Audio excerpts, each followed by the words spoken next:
Good afternoon, Esther. Abraham. Some call us Esterham. Esterham? You guys should have a little comedian duo and travel the United States. We've got it. All right.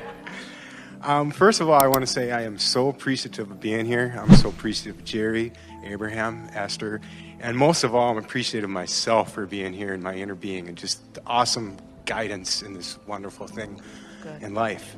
My question is, if I experienced, especially when I was younger, and I've tried it lately, but with not much success because I almost fear a little bit, but that's lucid dreaming and the ability to be conscious in your dream state. And I just adore that, and I want you to give me some more information about this state of mind. This is very good. So, again, we're going to a place we've not been before. What I'm focused upon in this moment and how I feel are always a vibrational match. And what comes to me in terms of manifestation always matches. What I think and feel manifests eventually. And the more I think it and the stronger I feel it, the faster it manifests. So a dream is a manifestation too. What I'm thinking and feeling and what's manifesting in dream state is always a manifestation too. So doesn't it follow that the more in wake state that you have closed the vibrational relativity gap between what your inner being knows and who your inner being is and what you're thinking and being in any moment, doesn't it follow that the more in alignment you are on a moment-to-moment basis as you move through your day-to-day experience, that the more it would be reflected not only in what manifests in what you call your real life, but what manifests in dream state as well?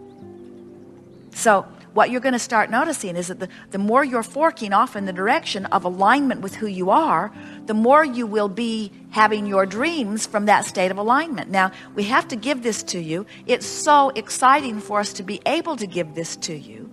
What feels like a dream that you dreamed all night long, you did not dream it all night long. It was downloaded to you in split seconds during the time that you were awakening.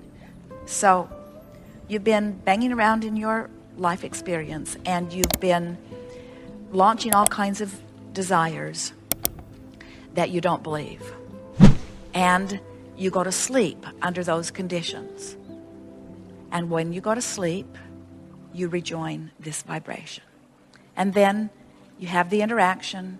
Inner being gives you the information, your dreams are playing out, and then while you're waking up the dream is downloaded. And the dream that you remember depends upon where you go on the emotional scale when you wake up. That was so good. It's hard to hear, so we're going to say it in a lot of different ways. When you go to sleep, let's say you're worried about something. Let's say you're worried about money and you go to sleep. Well, in the moment that you lose consciousness, you reemerge with non-physical. And from that standpoint, the orchestration of your dreams is taking place. In other words, the dreams are created by your desires. But remember, the dream has to be translated in order to be a dream. And the translation process takes place as you are coming back into awakeness in your physical body. So let's say you had a dream and inner being was giving you all kinds of information about productivity, about prosperity, about well-being, about financial solvency, even flowing ideas to you about ways that it could unfold, giving you precise information about what you might do, giving you all kinds of vivid descriptions that would make you feel wonderful. Now, while you're slumbering, these are the kind of interactions you're having with your inner being. You don't recall that any more than when you were born you recall all of the interactions that you're having in the non-physical or on the other side. But just the same, you are having those interactions. Now, when you wake up in the morning and you refined or regroup into the vibration where you last left it, it is from that vantage point in split seconds, before you're even consciously aware that you're doing it, that you do the dream translation.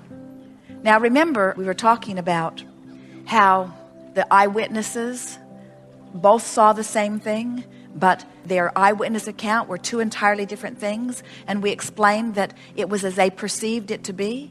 So when you come back into your wake state in the morning, it is that vibration that is going to control the perception of what took place during dream state.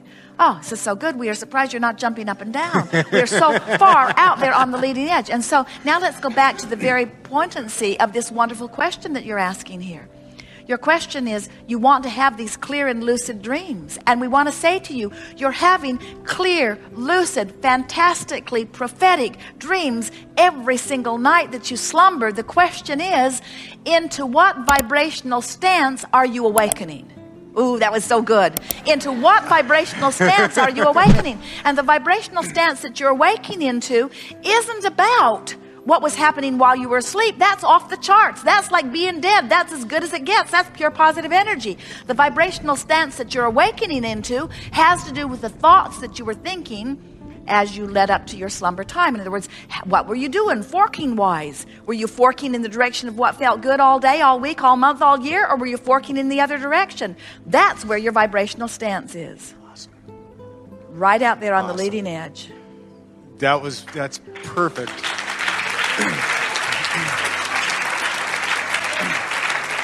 So now you want to have clear and lucid dreams, and so that's the reason that you might be willing to fork your way up the emotional scale and get off into that corner. But we want you to do it not just so that you can have clear and lucid dreams. This is the way you create your life experience. In other words, we want you to have clear and lucid life.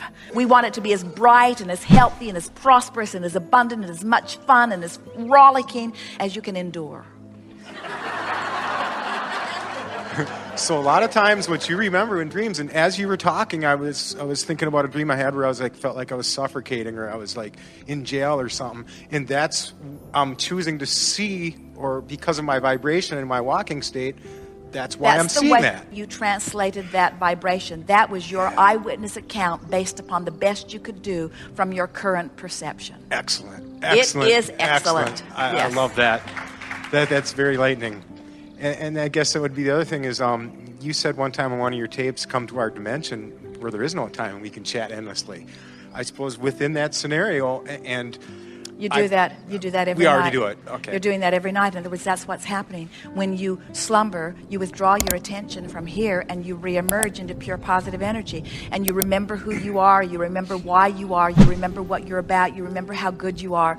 You remember all of that. In other words, you bask there. That's where your energy goes. But when you awaken, you return to where you last left your vibration. Excellent. That is just great. I love that. So when we go out to eat for lunch here this afternoon, that we could invite Abraham to eat with us. And our recognition of it is kind of, Abraham's probably always there anyways. Yes. Just acknowledging that. Yes. And while you're eating something that you don't like, we're eating something that we do like. All right.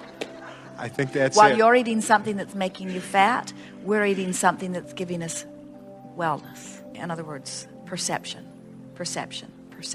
Excellent. Is there anything to cap this off with that I may be even unconsciously asking from you that I'd like some information about?